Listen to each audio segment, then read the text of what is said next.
The Word of God is alive and powerful, sharper than any two-edged sword, piercing even to the dividing asunder of the soul and spirit, and of the joints and the marrow, and is a critic of the thoughts and intents of the heart. All Scripture is God-breathed, and is profitable for doctrine, for reproof, for correction, for instruction in righteousness, that the man of God might be mature, thoroughly furnished unto all good works.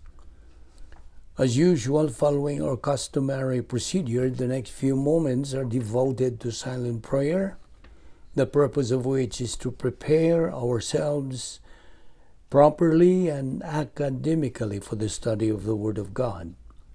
But first of all, as a believer, you have to use the principle of 1 John 1:9, the rebound technique. Name your sins, isolate your sins, forget your sins, and keep moving.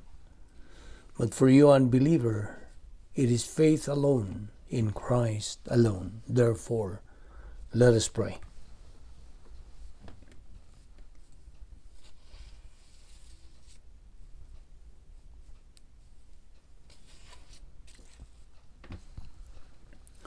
Let us pray. We consider it a privilege, Heavenly Father, to have the freedom and the opportunity of fellowshipping in your word. We are grateful that through your grace, you brought us this time in this assembly to take in your precious word, which is the only shield we can equip and arm ourselves to confront any false teaching that religion tries to spread in this devil's world. We now pray that you give us the concentration through the filling of the Holy Spirit. Challenge, motivate us to the things you're going to teach us today. Make these things a blessing to us. We thank you for this Bible study through the YouTube under the Balbido Evangelistic Ministry. This we ask in Christ's name. Amen. Welcome everyone. Today, the topic we are going to take up is the spiritual life. First of all, we believers, when we have some difficulties and catastrophes, most often resort to pray and ask for God's miracles. Apostle Paul had a thorn in the flesh. You remember that? He prayed 3 times, but God's answer was no. Instead, God told Paul, "My grace is sufficient for thee." 2 Corinthians 12:9. We have to pray day after day after day. That's true. We have to pray without ceasing. 1 Thessalonians 5:17. All difficulties have reasons, right? They all come from God's omnipotence and His justice. Only one can perform miracles, and that is God. Now don't hope on them. Hope on God's Word. Get Bible doctrine that can make the real miracle. Well, it's true, miracles are part of God's plan, but they're just temporary. He always has a reason. Our Lord Jesus Christ did not perform miracles all the time. He did them by categories. Every category, not all categories. He did not perform them to relieve pain, but to show His credentials as the Messiah. When you are able to handle problems, unbelievers will see you handle them with ease. That's your witness, and that could start evangelizing them. The effect of your spiritual life, people around you may have a spark of positive volition. When you pray for a miracle, that is pointless. The solutions of life are not miracles. Miracles do not let you move an inch in your spiritual life. A miracle is just a temporary relief. Renovated mind is the real solution to your problem. Philippians 4:11 says, "Not that I speak from wants, for I have learned to be content whatever the circumstances." That's contentment.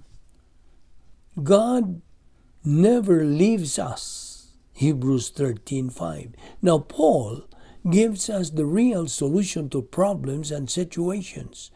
Spiritual growth. Saturated and renovated mind with Bible doctrine.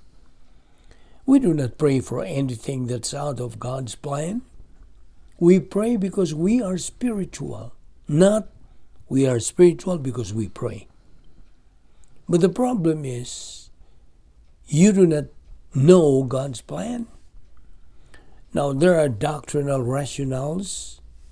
They are attitudes like spiritual self-esteem, spiritual adulthood, personal love for God the Father, impersonal love for all mankind, and grace orientation, etc.